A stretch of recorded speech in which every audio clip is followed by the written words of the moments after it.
Mom?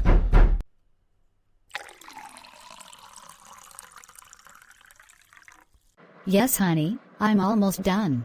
Okay, Mommy.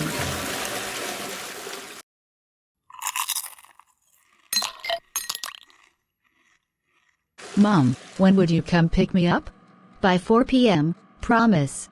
Okay, Mom. Mom, why do you want to talk about your past marriage? My dear, telling stories is very important. It helps free your mind, gives faith and hope to others going through the same struggles or have gone through the same challenges. A story gives a voice to the voiceless, serves as an inspiration, reminding them that, whatever they are going through, they are not alone. And your victory gives them hope and liberation, solutions sometimes. Do you now understand why it's important we tell our stories? Yes, I do. Hi, my name is Regina. Here are the life lessons marriage has taught me. This is my story. I used to believe that love could fix anything. That if you gave your all, if you prayed hard enough, endured long enough, cried silently enough, it would all work out. That belief nearly destroyed me. I loved him. God knows I did. He was my husband. My partner. The one I imagined growing old with. We wanted children, a house full of them. But every single time I carried life inside me, death greeted me first. One after the other, they slipped away at birth. Tiny souls gone before I could even name them. The grief? It was the kind that latches onto your bones. But even more than the loss itself was the silence, the look in his eyes that changed each time we came home from the hospital empty-handed again. Like I was slowly becoming invisible. I was desperate, not just to have a child, but to hold my marriage together. So I did what many women do when their world is falling apart. I reached out. I went to an older family friend. Someone I trusted. Someone who had known me since I was a girl. She welcomed me with warmth, offered counsel, made tea, and told me God would come through. I poured my heart out to her, every ache, every silent scream, every fear that my body was betraying me. I told her things I never told anyone else. I didn't know that while she nodded and prayed with me, she was plotting. She thought her daughter, her own daughter, would be a better wife to my husband. And before I could catch my breath, her plan was in motion. Her daughter got pregnant. She introduced her daughter to your husband. Yes. She was pregnant by my husband. I didn't find out from him.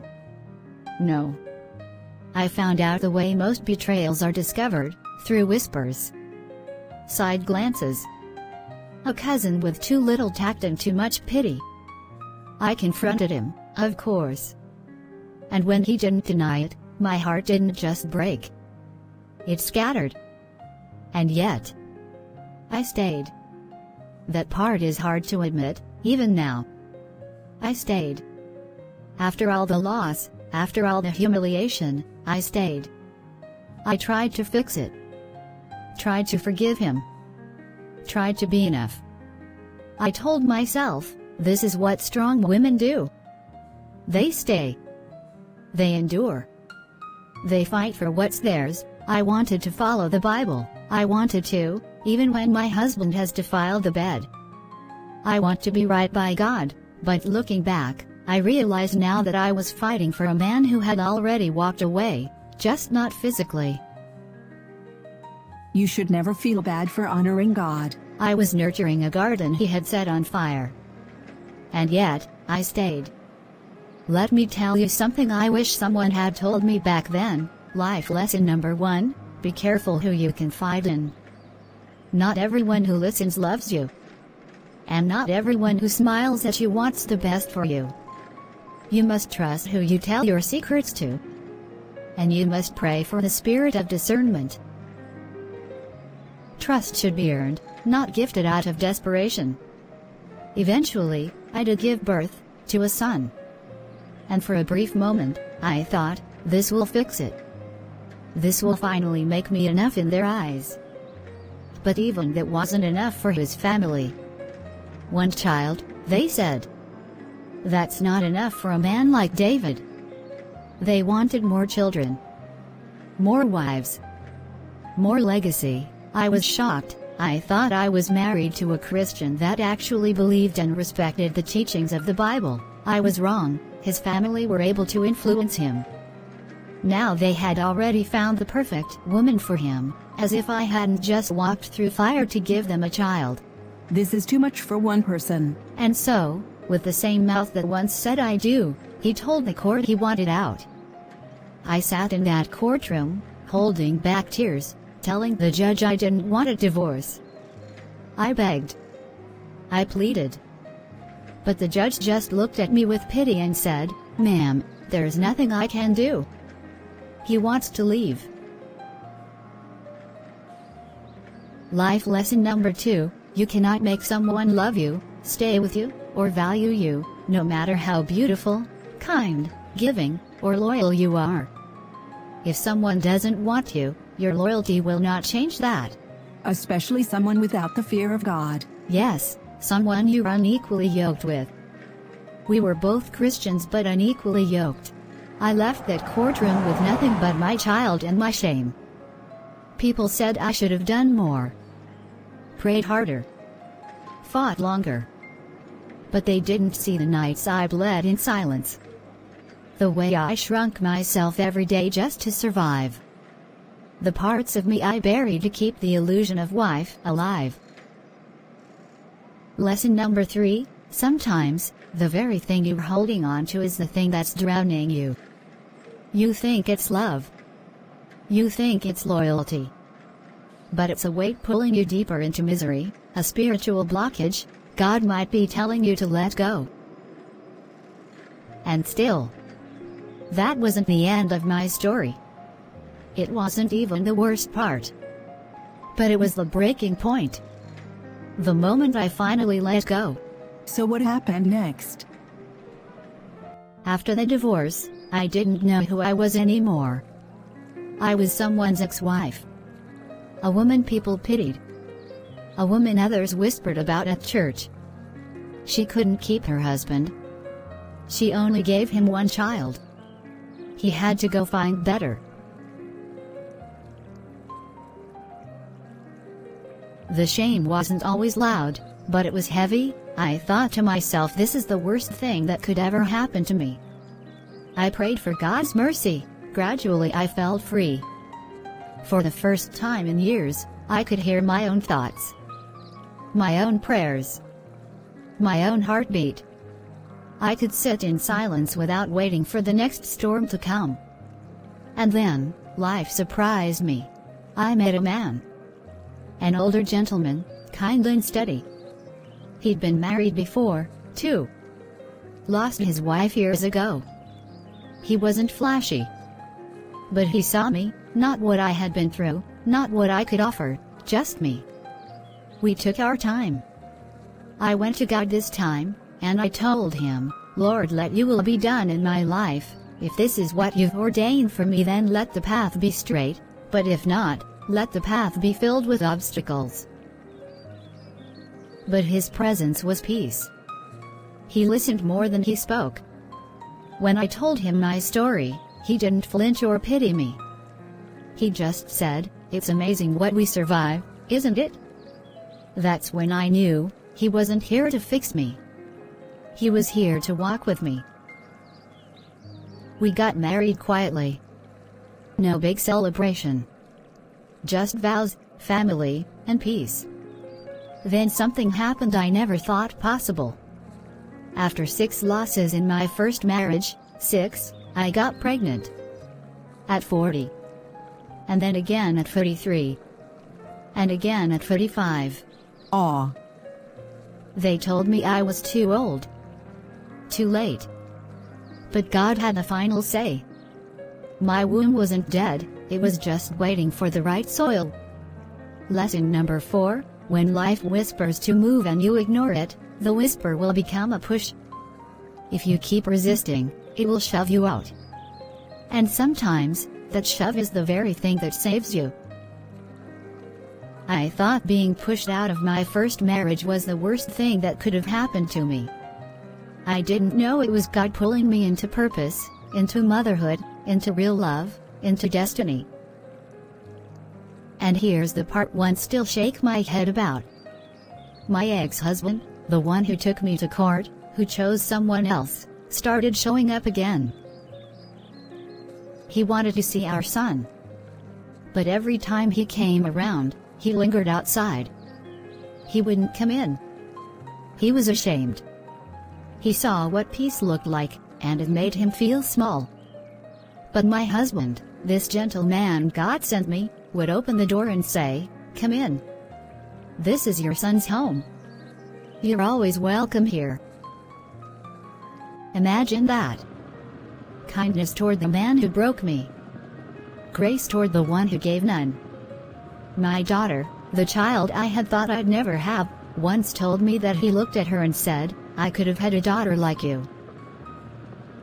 And when he got older, and needed help, she was the one who sent him money. Checked on him. Prayed for him. Because that's what she saw in our home, mercy. He married again. Twice actually. Had a fling with a much younger woman too. But none of them stayed. And when he died alone. That's when lesson number 5 came to me clearly. Bitterness is poison. You drink it, hoping the other person suffers. But all it does is rot you from the inside. The best revenge isn't revenge at all, it's peace. It's building a life so full, you don't even notice who's watching. And here's my bonus lesson, the one I'll pass to my daughters, granddaughters, and anyone willing to listen. You cannot receive what's truly yours until you let go of what was never meant for you. If your hands are full of broken pieces, there's no room for blessing. My blessing, my children, my peace, my laughter, my purpose, had been waiting just around the corner. But I couldn't see it because I was too busy clutching what I thought I needed. The moment I let go, everything changed. And I realized, love doesn't always show up the way we imagined. But when it's real, it heals. Wow. If you are walking through heartbreak, betrayal, not just in marriage, might be in friendships, workplace, family, I want you to remember this: God never wastes pain. Every lesson carved into my life was God whispering, "I'm still writing your story." And so, may these lessons walk with you. Lesson 1, be careful who you confide in. Do not give dogs what is holy, and do not throw your pearls before pigs, lest they trample them underfoot and turn to attack you. Matthew 7:6. Not everyone who listens is loyal. Guard your heart and your secrets with discernment. Intimacy is earned, not owed. Lesson 2, you can't make someone love you. The Lord does not look at the things people look at. People look at the outward appearance, but the Lord looks at the heart. 1 Samuel 16:7. You are not hard to love. You just loved someone who didn't know how to receive you. Let that be on them, not you. Lesson 3, sometimes what you're holding onto is what's holding you back. Forget the former things. Do not dwell on the past. See, I am doing a new thing. Isaiah 43:18-19. Letting go isn't failure. It's faith. Release the dead weight so your hands are free for your miracle. Lesson 4, when life pushes you out, it may be saving you.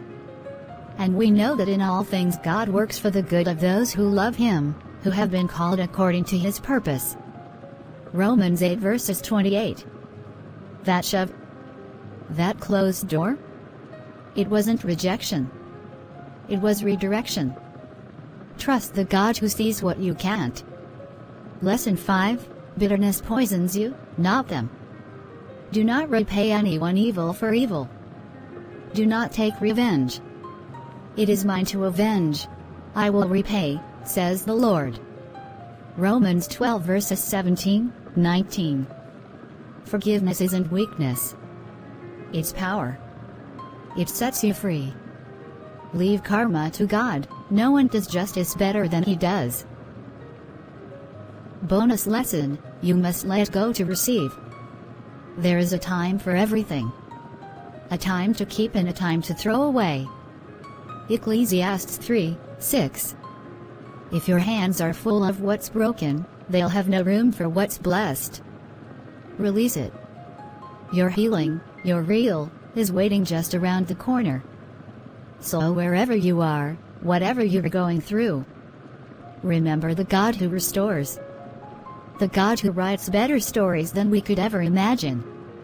The God who gives beauty for ashes. Isaiah 61:3.